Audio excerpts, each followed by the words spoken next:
Alright, what's up y'all, it's LakerFan here. As y'all can see by the title of today's video, we're here to talk about the problem with interior defense in NBA 2K22 Next Gen. So this is the build you guys are going to be seeing. I'm on the 1v1 court, my pure slasher, 6'7". Now obviously the video title is about interior defense, but I want you to take a look at all the finishing categories that we have for the attributes. So we have 75 close shot, 87 driving layup, 92 driving dunk, 45 standing dunk, and 68 post control.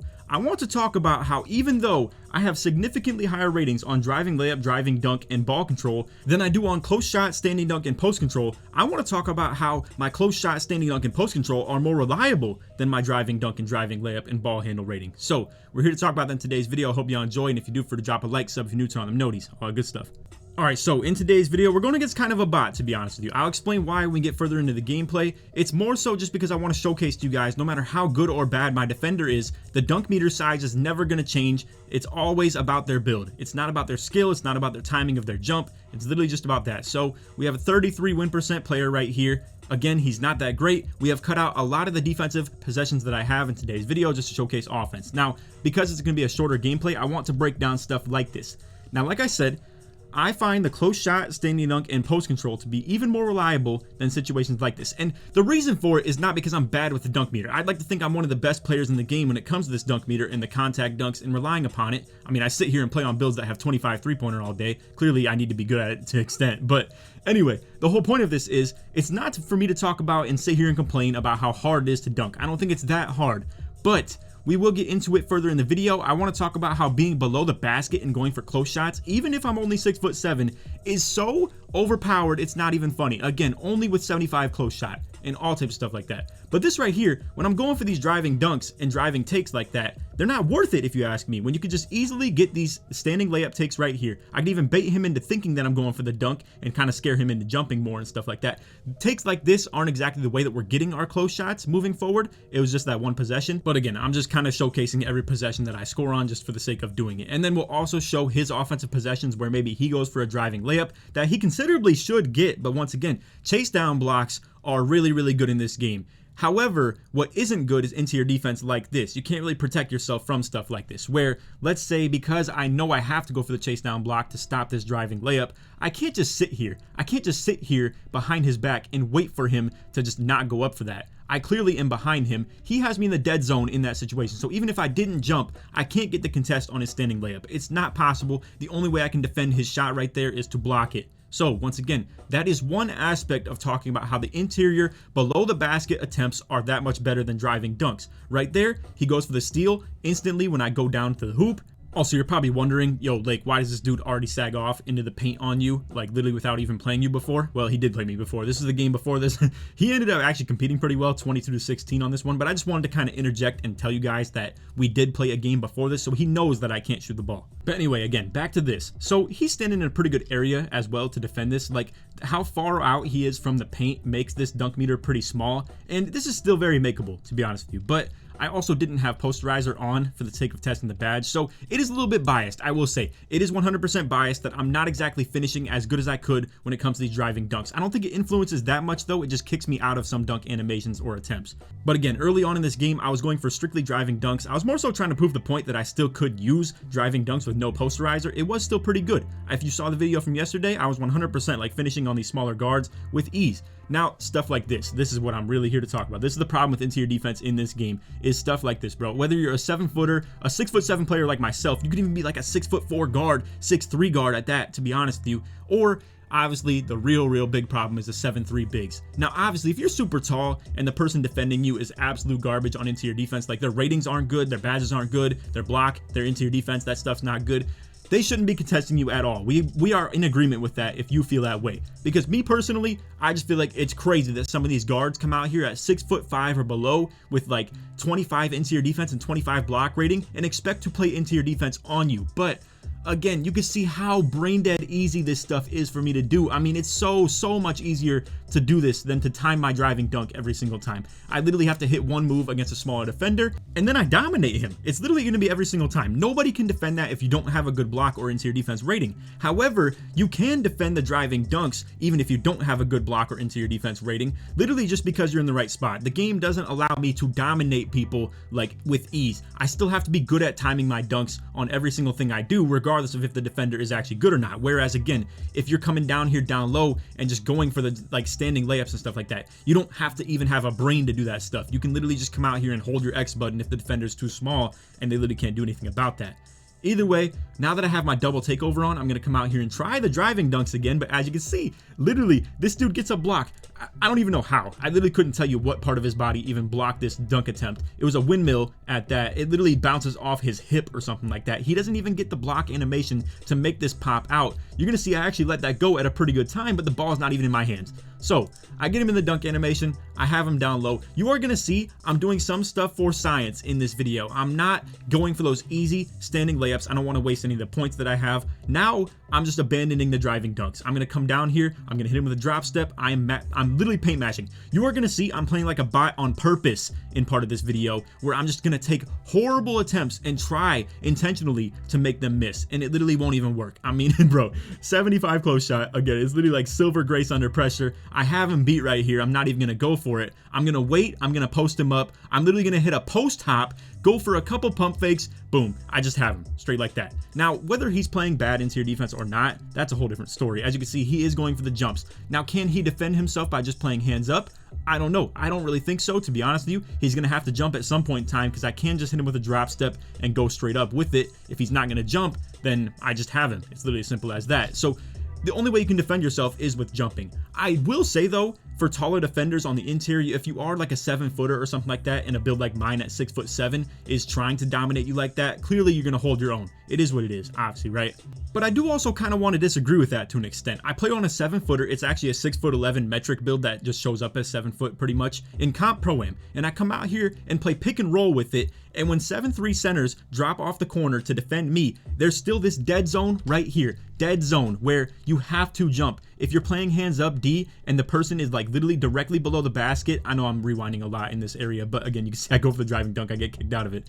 This right here is the dead zone, bro. You are in a spot where a hands up defense literally cannot do a single thing. And dead zone is the real big problem that this game deals with when it comes to interior defense. You literally can't do a single thing unless you're jumping. And it really creates this problem where fast twitch just outplays everything to do with jumping. And fast twitch really controls the game to an extent when it comes to that interior stuff. So once again, I go for the driving dunk. I miss it.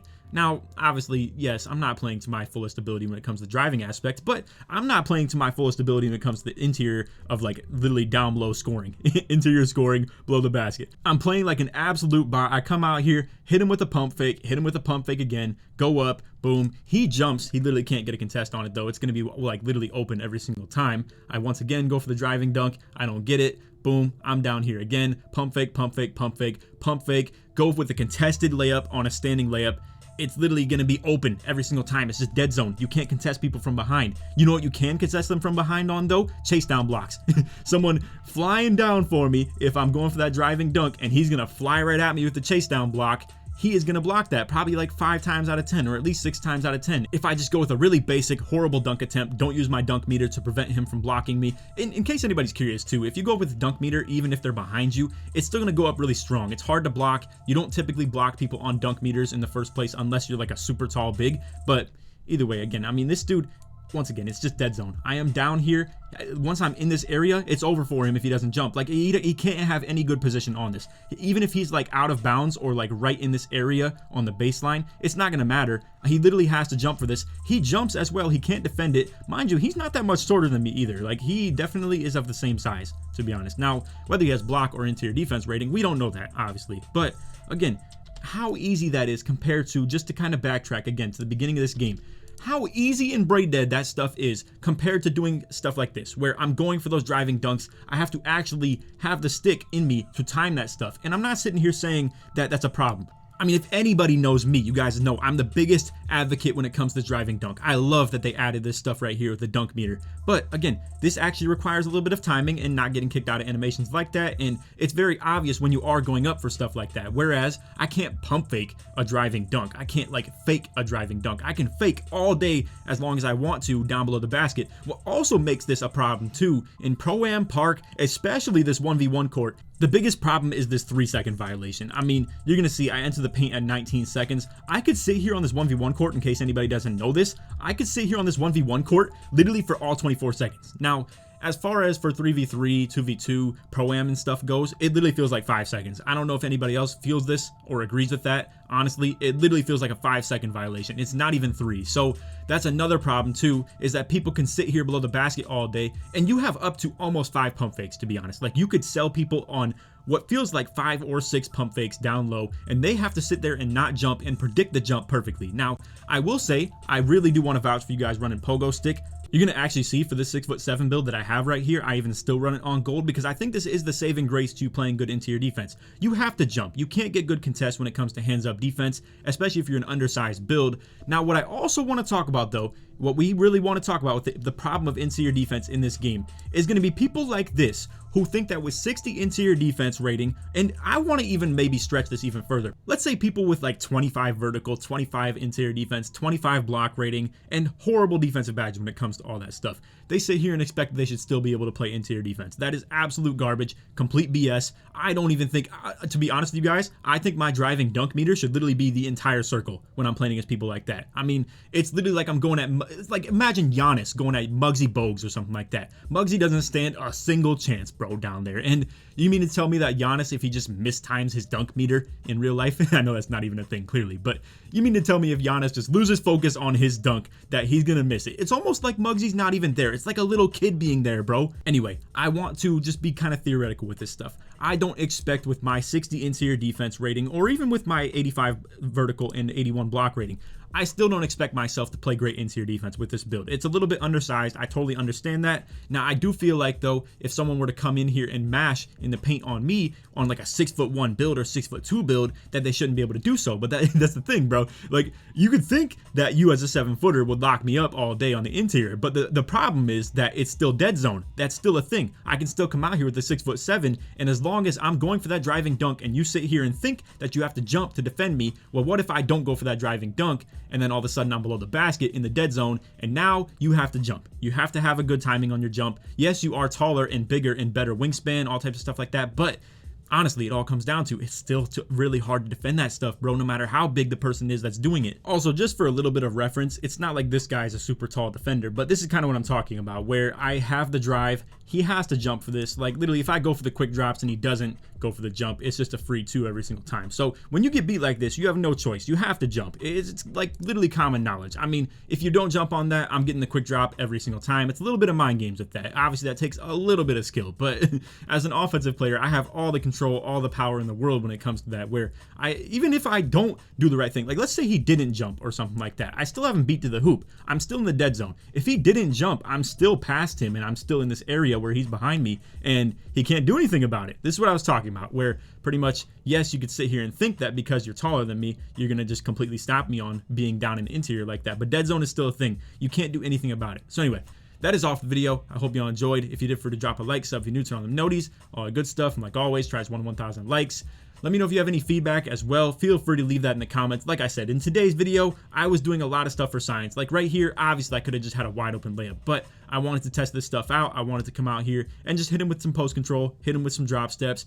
Honestly, I only have like bronze back down punisher. I got bronze drop stepper. I don't have literally anything to do with having elite interior finishing when it comes to scoring down below or anything like that, but it's still efficient. It works every single time. That's why I made the build. If anybody questions like literally my confidence in that level, it's why I made the build. It's why I have close shot. It's why I have any post control. I wouldn't have, like my first slasher build, mind you, I made this exact same build, but at 6'6". It wasn't the metric build or anything like that. But I made the original version with no close shot rating, no post control rating, and then a little bit more standing dunk than 45, but I've come to realize that I think 45 gets the job done perfectly fine for just dunking open. But anyway, at the end of the day, all that really matters is post control and close shot. I don't think standing dunk is really necessary unless you're going for contact dunks, but there's a reason I made it, bro. Like, let's say I'm on my old slasher. I have to do stuff like this every single play. I don't have the close shot rating to be able to just make stuff down below like this. Whereas, like I said, I'd have to sit here and do this every single play. And yes, it's still possible. At the end of the day, like I said, I'm not running any posterizer on in this video. And you saw in yesterday's video, if you watched the vid, that it's still possible. It definitely is still possible. But this guy did kick me out of a couple dunk animations. I also missed a couple as well. I didn't play to my best ability. I will 100% tell you guys that, like, I can make these dunks all day. Like, this meter size is really, really good. I just tweaked right here. It's just sometimes hard to just 100% be super efficient with this. And again, it's because there's some user timing and user skill when it comes to it. Whereas this stuff right here is as brain dead as it gets. It doesn't take any skill to do this, literally at all. So anyway, that was my whole point of the video. Hope y'all enjoyed. Like I said, if you disagree or agree or you just want to leave any feedback in the comments, feel free to. Also, if you made it to the end of the video, put dunk or layup in the comments. So support me all the way through. Whatever you want to do between the two of them. Like I said, if we get this one to 1,000 likes, I'd appreciate that. I know lately it's been like lower, like around 500. I just kind of say 1,000 so that people kind of, you know, they say shoot for the stars. If you fail, you land on the moon.